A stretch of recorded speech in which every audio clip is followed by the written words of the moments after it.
Hey everyone, welcome back. So today's video is going to be a tag response video. I got tagged into a video from Bryn from horrorhands. So if anyone watches Bryn's channel, you would have seen that. If you haven't, obviously go check out his channel. Give him a shout out the other day. Yeah, he's tagged me in a video, basically just 10 questions on John Carpenter, or his movies at least.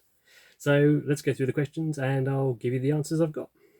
So before we start, I just thought I'd say, quite a few of these answers are quite similar to Bryn's, I would say. There's a few different ones in there, but yeah, I think we've got quite similar tastes by the sound of it. Okay, so question number one. What's your favourite John Carpenter score? So I guess my favourite score from a John Carpenter film is gonna have to be Halloween. Every time I hear that music start playing when I watch Halloween, it just puts, a smile on my face, the hairs on my neck go up a little bit, and it's just such an iconic score of music, or piece of music there. Yeah, every time I watch that one, it's definitely the one that has the most effect on me. So that's my answer for question number one. So question number two, what's the most underrated John Carpenter film? So I haven't seen every John Carpenter film. I've seen quite a few, but there's a few out there that I haven't seen that I'd like to see still. I did actually, this challenge basically, this tag video did make me re-watch a couple of John Carpenter's movies, as well as watch one for the first time, which I've had in my collection for ages. And I think I'm going to go with the one I watched recently for the first time. So the most underrated one, in my view, is a film called Starman. So if you guys have seen that one, I picked this up ages ago in HMV for only about £3, I think it was. But yeah, I hadn't heard of it before, and I didn't realise it was a John Carpenter film until I saw it in the store. But this is really surprising. I watched this today, actually, recording this video earlier on. You can kind of tell it's a John Carpenter film. It's got some really good shots in there, just like Halloween and pretty much most of his other films. But I don't hear enough people talk about it. I think it's got a good score on IMDb, but yeah, it just wasn't on my radar. So for me, that was underrated. If you haven't seen Starman, like I hadn't, it's essentially, if you imagine those kind of like 80s films that have got so much charm to them, something similar to maybe the Short Circuit movie meets a little bit of ET kind of scenario, that type of film, or that kind of feeling of a film. That's what you're getting with Starman. The basic story of it is this sort of alien comes to Earth after sort of humans put out a bit of a open invitation. And yeah, he takes on the persona of this this woman's partner who has passed away, by cloning him in some sort of fashion. And it's a bit of a road trip movie, so it's like, it follows quite a lot of the classic storylines that you would sort of find in that sort of genre, where this alien has got to get to a certain destination by a certain point to get picked up to go back home. But he does such a good job with it. It's shot really well. It's so funny in places. Like I hope it's intentional, because there's some really funny moments throughout this film. Made me laugh out loud so many times. Yeah, and it's just that charm, just that magical charm that you get with these type of movies of this era. So for me, it's I really enjoyed that film. So definitely the most underrated film. So yeah, this alien's got to get to point A to point B in a certain amount of time. And obviously the military are now trying to track him down and chase after him, and they're on the run. But yeah, simple story, but it works. It works really well. So question number three is, what's the most scariest scene in a John Carpenter movie?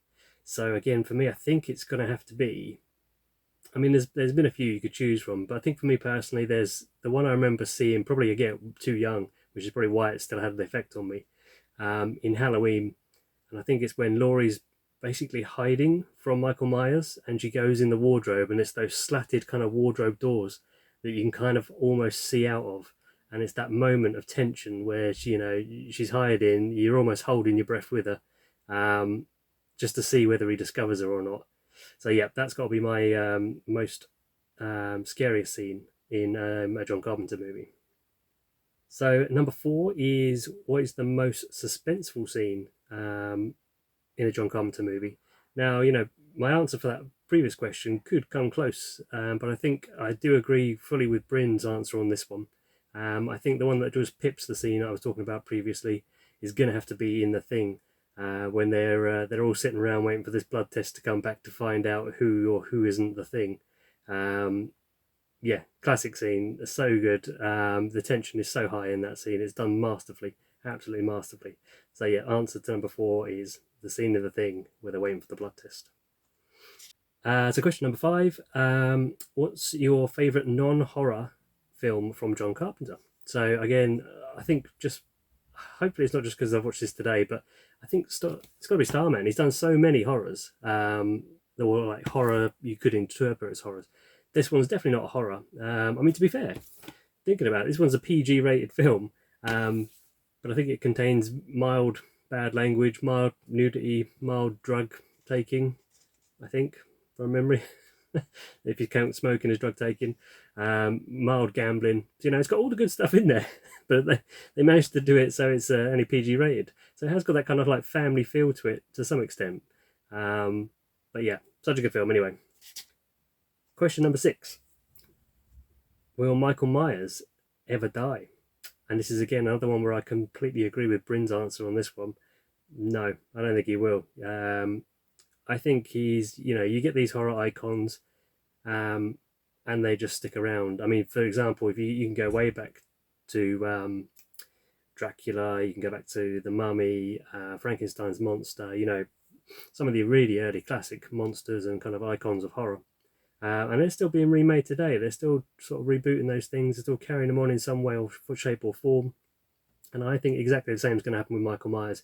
You can go 20, 30, 40, 50 years, 100 years in the future, and I think they'll still be churning out something very similar in the Halloween kind of franchise in one incarnation or another.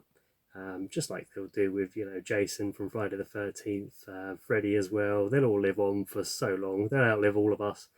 So yeah, I think he will. He will never die, sorry.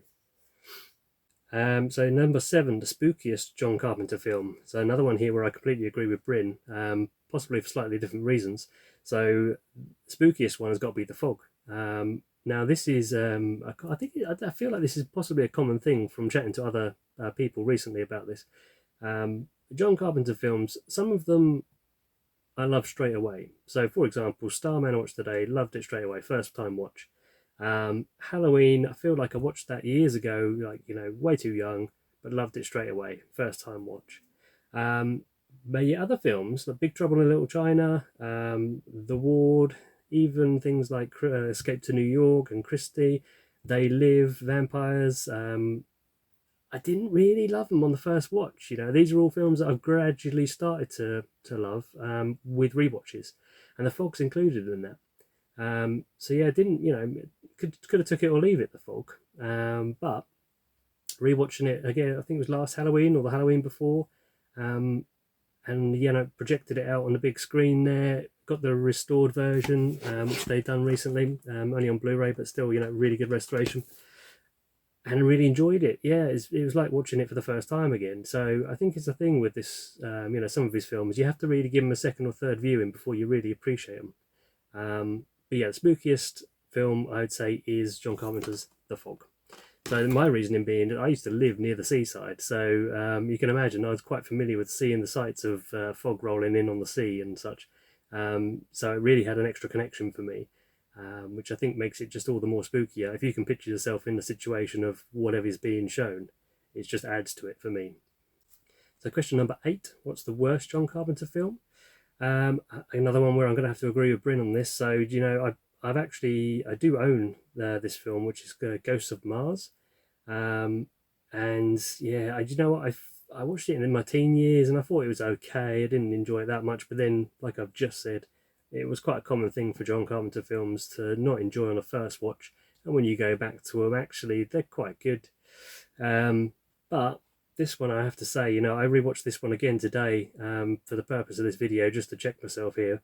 And it's really bad. It's so bad. It's like, it's really, you can tell there's issues in that film. And I looked up, like, towards the end of the film, I was getting so bored. You know, you find yourself on your phone. The last 20 minutes of the film, I was just like looking into this on IMDb. And yeah, it shows that they had so many issues. Interestingly, it was meant to be written, or it was originally written, as a sequel to the Escape from movies that he'd previously done. But it never ended up that way in the end. I think John Carpenter quite famously has sort of confessed that he was burnt out after this film. It took a lot out of him, and you can tell that it wasn't quite his normal kind of standard. The main lead character from this movie had to pull out because of an injury. So Natasha's character had to, or sorry, Natasha had to come into this and take over the lead character, and she'd just come off of doing two sort of big-ish films for her, literally back to back. So she was now rolling into a third one and was also exhausted.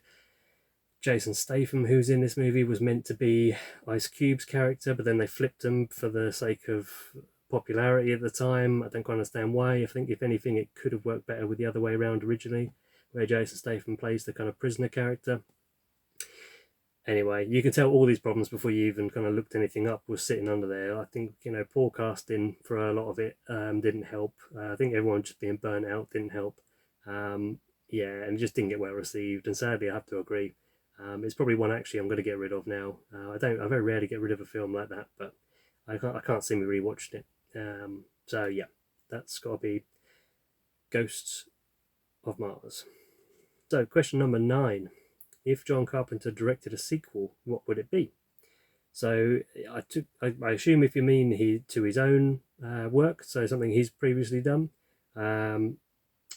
Again, I felt like you could have easily had, and I haven't even checked this, maybe there is one, so you might be able to correct me in the comments, but I feel like Starman finishes at a place where it could actually lead up to, or it does lead up to, leaving it open for a sequel. So I don't want to spoil anything, but it does, there is potential there that they could still now today, I suppose, go back and do a sequel based on what happens at the end of that film. So I'd quite like to see a sequel to that, just to see what happens with the kind of character left in the film there, and probably the new character that would have to come out from that, without giving anything away. If you've seen it, hopefully know what I mean. But yeah, there should be a new character in this by now, which could have a film's worth of stuff there to do.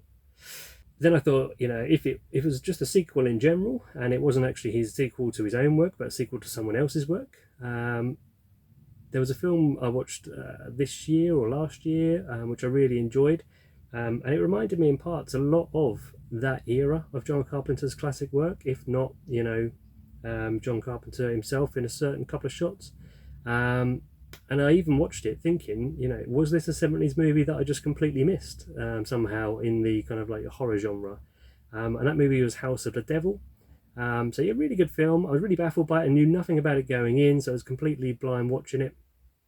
And I had to look up halfway through, is this a 70s movie, or was it like a new movie that was made to look like it was from the 70s? And it was a newer movie that had to be kind of like, made looking like it was a 70s movie. So anyway, I feel like, I feel like he could do a sequel to that. So, Ty West's House of the Devil had that 70s look about it. I think like someone who did that type of aesthetically looking film in the 70s could do a very reasonable sequel to a film like that. So I'd watch that. And question number 10, the final question: has John Carpenter still got another good film in him? I think yes. I think he could. I think, a lot of these greats, they have their ups and downs throughout their career. But I would like to think that, one of his final movies probably that he would ever make could be a winner. Don't know what that could be, that type of film. I'm briefly thinking about it for this kind of tag video. I mean, he's done films about serial killers, vampires, ghosts, possessed cars, all sorts of things.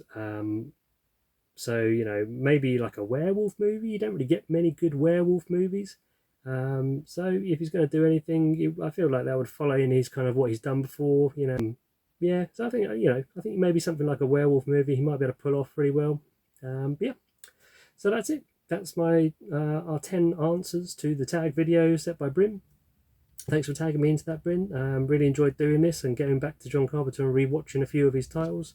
So I guess all that's left now is for me to tag someone else in. So I'd like to tag Andy from the Forgotten World of Movies into this as well. I'm always interested on what Andy's got to say about movies. He's such an insightful guy. So yeah, I'd love to tag Andy in on that and find out what he's got to say. Hope you enjoyed, and thanks for watching, and I'll see you again on the next one.